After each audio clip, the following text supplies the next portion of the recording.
All right, time to do my Deadpool 2 review. We're back. Oh God, no. Please, God, no.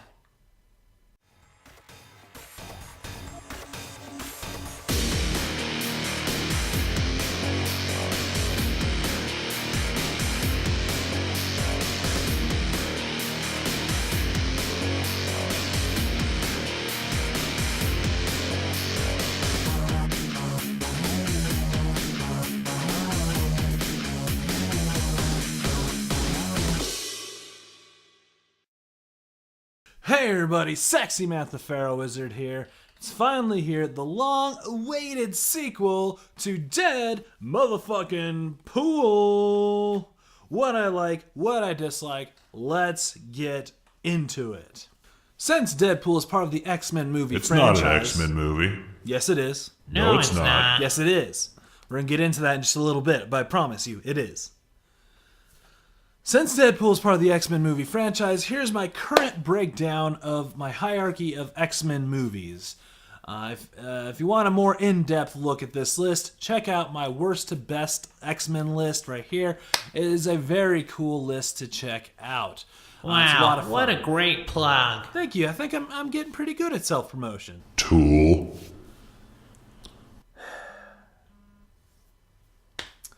Well, where does Deadpool 2 sit on this list? Let's talk about it. Before I get into the movie proper, though, I did have a lot of trepidation about this movie. I am in the camp that all comedy sequels are terrible. They just reuse jokes. And in the end, Deadpool, although a hybrid of a comic book movie, romance, it is very much a comedy at its core. So I was very worried, with, maybe reusing jokes, things like that, as well as the amount of Deadpool that has been thrown at us. Just, he's, in commercials, he's promoting frozen food and life insurance, and, what's up with that? And in the comics, he is in every goddamn comic now. He is all over the place. So I was really worried about Deadpool saturation, and then just, them redoing the same movie over again kind of thing. But let's talk about it and see if it overcame that. So Deadpool 2 is brought to us by director David Lech, who did the amazing Atomic Blonde, so I was very excited to see him tackle another action movie. So the plot is takes place a little bit after the events of the first Deadpool movie, and Deadpool has fully become the merc with the mouth. He's traveling around the world, killing people, doing his thing, being Deadpool, and it is great. Then something happens, I don't want to say what, but something happens that sends him into a depressive spiral and existential crisis, worrying where he exists in this world, what good can he do, who and what is he. And yeah, very odd way for a movie, but that really, without getting into spoilers, is Deadpool. More happens than that. I know, I just said I don't want to do spoilers, though. So you don't want to tell them about when Patrick Stewart and James McAvoy show up and have a dance-off and it evolves into an orgy? Come on, man. You just friggin' spoiled the movie. No one want to know that scene yet. They want to come in fresh. Ugh, sorry about that. So let's talk about the characters. Of course, much of the original cast all return. We got Weasel, Vanessa, Blind Owl, Colossus, the taxi driver, I can't remember his name. They all return and they all do a fantastic job.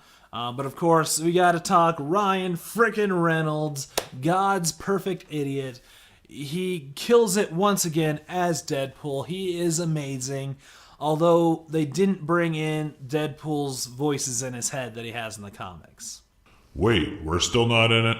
No, they didn't do that yet. I mean, I don't know if they're going to. It's not very cinematic to do that. But you're doing it. Well, not everyone's as visionary as me. Really? What? Tool.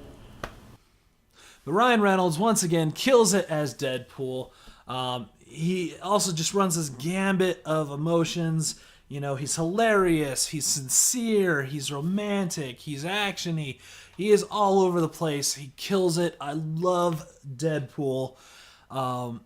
he kills it, man. Every time I want to start disliking Deadpool because of oversaturation or, too many jokes, he just kills it more. And I'm like, you're so good.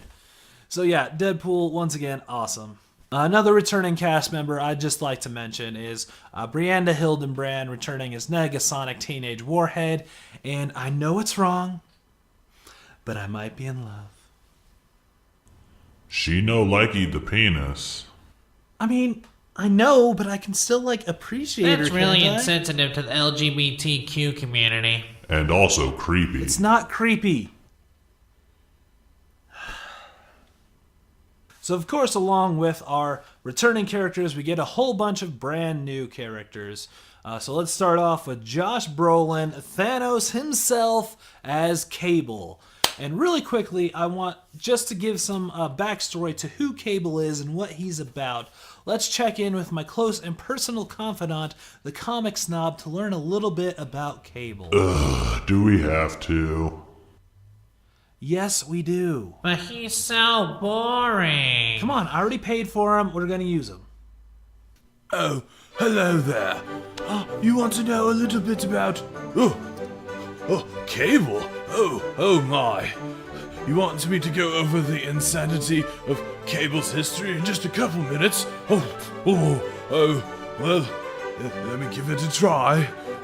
So, Cable was first introduced in The New Mutants number 87 in March of 1990 and was created by Rob Liefeld and Louise Simonson. Although the baby Nathan Summers was first introduced in The Uncanny X-Men number 201 in January 1986 and was created by Chris Claremont. Cable is the son of Scott Summers, Cyclops, and Madeline Pryor, who would eventually be revealed is a clone of Jean Grey. You see how the insanity of his history is about. Well, the important thing to remember about Cable is that he is telepathic and telekinetic, and he is also infected with a techno-organic virus that is slowly turning his body into metal. He is a time traveler from the future and is Scott Summers' son. Those are the important things to remember.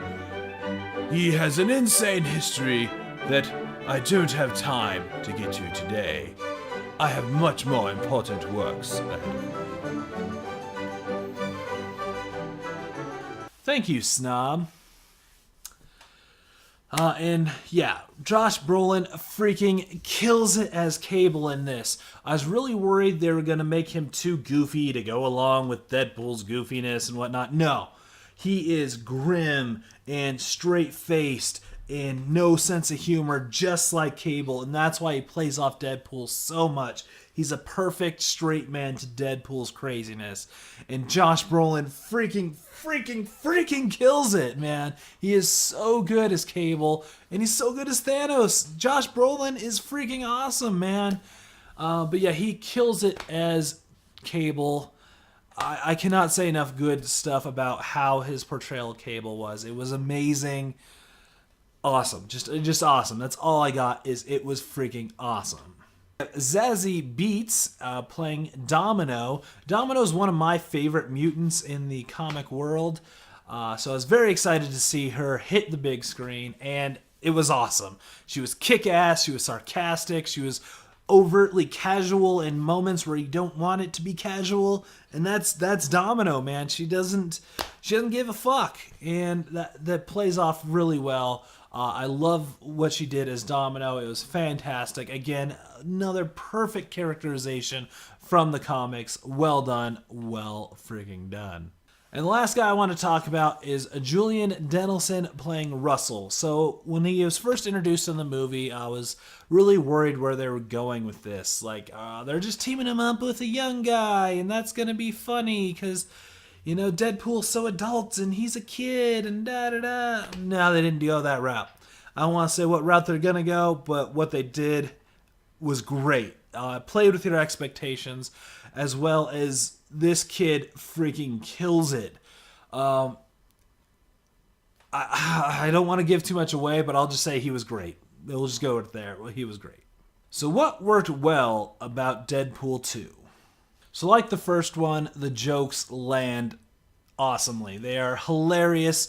Maybe don't hit as well as the first movie, but the jokes are great. There's not a lot, if really any, reused jokes from the first movie, which was one of my major worries. But yeah, it is still freaking hilarious. It is a laugh riot. Seriously, so funny. They nail it on the head once again. And it's a really good balance. It's not too overtly comical like my problem with Thor Ragnarok, but they didn't, try and bring him down and make it too serious. Like they hit that nail right on the head once again of this balance of comedy and action and drama, things like that. They did a really fantastic job balancing that out once again, and it was awesome, and it is hilarious. Now, I watched the first Deadpool before this one, and I'm really glad I did, because I kind of forgot how earnest and beautiful the love story is in that movie. Like, between all the blood and the dick jokes, there is this beautiful romance built into that. Deadpool and Vanessa's relationship is it's just very beautiful. I really like what they did with it. And yeah, they continue that in this movie. There is some amazing dramatic moments, and it is very heartfelt. Like, again, between all the dick jokes and the references and the blood and gore, there is a really good dramatic movie in here. And I think that's what makes these movies work so well, is it's not just, oh, look how goofy Deadpool is. Like, there is something real in there, and it is great. Deadpool actually made me cry. Pussy. You know what?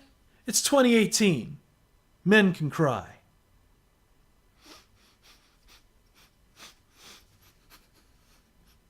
As I mentioned before, the cast in this kills it. There's a bunch of cameos and extra mutants and all sorts of things that I don't want to give away, but all the casting was dead on awesome. Again, Josh Brolin as Cable was killing it. It's just a fantastically casted movie. So well done. I loved everyone in this movie. On top of the cameos and things like that, this has so many fun little Easter eggs that I love. Jokes about writers and jokes about other roles the actors have played. Little Easter eggs about the X-Men universe. All sorts of little nods and nooks and crannies that, as a nerd, I'm loving. I can I know what that means. Oh, that's a reference. Oh, and I had so much fun with that, and I don't think it's too overbearing. Maybe for the uninitiated, it's hard to say because I am a nerd and I very much appreciated it. But maybe someone that doesn't quite know as much might be confused. But I don't think they're so overt that you have to be like, "What's he mean by that?" It's more just like these little nods, and you can go, "Oh." But if you don't know it, it'll just pass by as a quick moment. But if you do, you're like, "Oh." So that was really cool, and I really enjoyed that. There's some amazing Easter eggs in here that I actually audibly squeed. I was like, "Yee!" Yeah, it was great. So the first movie had the best opening credits scene of all time. This one didn't beat it, but it has the best mid-credits, end credits scene ever. I seriously was laughing so hard at it. The end credit scene, oh my god. I won't say what it is, but oh my god, it is one of the best ever. It was so goddamn funny. My sides were splitting, as they say. It was so funny. So yeah, make sure you stay to the credits. It is freaking hilarious. It's totally worth it. But no movie is perfect. Where does Deadpool 2 fall short? So the first main thing is, outside the comic references, I felt like the pop culture references, although sometimes funny, were a little overbearing. Like, it's a little too easy to pick out when they're going to hit. It's like, oh, he's going to make a reference here. Oh, he's going to call this person that name. And it just started to become very heavy-handed of like, oh, this pop culture reference and this pop culture reference. And it's like, da-da-da-da-da, pop culture reference, da-da-da-da-da, pop culture reference. Like, it really felt like a cadence at a certain point. So I think they relied too much on jokes based on pop culture rather than, mixing it up, maybe doing a joke about a character or a joke, within the universe or a fourth wall joke, kind of break it up a little. It's a little too heavy on the pop culture references, in my opinion. And the other thing I had a problem with, and I had a problem with this since the first view of it, but the Deadpool movie, the first one, and really this one too, seems to, take pride in how comic accurate they are, from the look of Deadpool and the look of Cable and Colossus. Like, they look comic accurate. And it's so weird that the one they don't do is Domino. She really doesn't look like her comic counterpart, which there is some amazing cosplays done of Domino. And so it's really weird that it's like, well, they didn't... That's the one they changed. I don't know. It's really weird. I like the actress they used, but I'm surprised they didn't do the white face thing. That's racist. No, I'm not being racist. I just wanted to be more comic accurate. Uh-huh. Sure thing, Mel Gibson. It's not racist. God damn it. But really, that's all the negatives I have. There really wasn't a lot to complain about with this movie. Just some small little nitpicks. So let's get into some spoilers. So throw up the spoiler signs and jump to this time code here. Come on, guys. Put up the real time code. No, the real time code. Thank you. Jump to this time code here if you want to skip spoilers, because we're doing some spoilers. So it is 100% confirmed. This is an X-Men movie. I freaking knew it. I told you. But now there's no doubt this is an X-Men movie. Well, duh. You just said earlier that you didn't think it was an X-Men movie. No, I didn't. Yes, you did. No, I didn't. But yeah, the X-Men actually show up. James McAvoy, Cyclops, and Quicksilver. It's just a little, thing in there, but it is absolutely like this is the X-Men universe. This absolutely is, without a doubt, an X-Men movie. And that is awesome. So now there's no complaints. I mean, the first one, especially after rewatching it, I was sort of doubting myself, but really the X-Jet looks exactly the same. They have doors that have the X that open. Like, the first one had some nods that made it pretty obvious. This one, full on, basically is like, yeah, no, this is in the X-Men universe. So, suck it, it's in the X-Men universe. I knew it! Alright, and there's some awesomely fun and great cameos in this. Everyone from Matt Damon, Terry Crews, Rob Delaney, Alan Tudyk, Peter Skarsgård, and even Brad fucking Pitt. Just little fun little Easter eggs and cameos in this, and they were all hilarious. And you have to be real quick to see some of them, but I like it. Again, just some more funness they added to it, but keep on the lookout for those people in this movie. But yeah, that is fantastic. So the main thing I do want to seriously discuss in the spoilers here is the death of Vanessa. So yeah, they kill her right at the beginning. But they do a really cool thing, because that's what sends Deadpool into this depression. But, so in the comics, Deadpool is always trying to court Death, who in the comics is actually a manifestation of a woman that is Death. And he's in love with her. They actually were able to fold that into this movie by having Deadpool almost die and know he can meet Vanessa if he dies, so he becomes obsessed with death and in love with the idea of dying to get back to Vanessa. And I thought that was amazing in how they did that to bring these characters, or bring it together with what they do in the comics. No, Death isn't like an actual person, but it's really cool to do that little nod and kind of like, oh, he's in love with Death. And as well as that is some of the most beautiful moments in this movie is just, him trying to reconnect with Vanessa and things like that. And it was well done, and I really, really like that little touch in there. And that's really what makes this movie, is these little touches that come in between, the dick jokes and things like that. But it was really well done. So the death of Vanessa was amazing. I think they handled it well, and it wasn't, an arbitrary death or anything. It really worked, and it really drove the plot. I really loved what they did with that. It's fantastic. But that's enough getting serious. Let's wrap this guy up because I've gone long enough. So I was absolutely worried about nothing. This movie is great. All my fears about it being the same movie again or a comedy sequel being better. No, I'm wrong. This movie is fan-fucking-tastic. It's right up there at the first one. I really couldn't even say which one's better at the moment, but it is so good. Some great moments. It adds some things. Nothing's repeated. It's just really solid, really well done with some amazing moments. So yeah, I'm absolutely giving it the rating of see it now. Of course, finish this video and then see it. Then watch the video again. Well, yeah, of course. If you rewatch this review after you watch it too. Why not? Give me an extra view. But yeah, you should definitely check out this movie. It's so good, especially if you like the first one. This one is just right on par with it. I absolutely loved it. So what do you think about Deadpool? Let me know in the comments below. No one will comment. No, people do comment. Actually, some really awesome people. Way to pander. I'm just trying to, be a good, what? Never mind. Let me know what you thought about Deadpool in the comments below. Hit that thumbs up or these guys will not leave me alone. And subscribe or don't. I don't know at this point, but whatever. Share this video and let me know what you thought. I'm Sexy Matt the Pharaoh Wizard. Until next time, hold on to your hold slots. Still a terrible catchphrase. Kill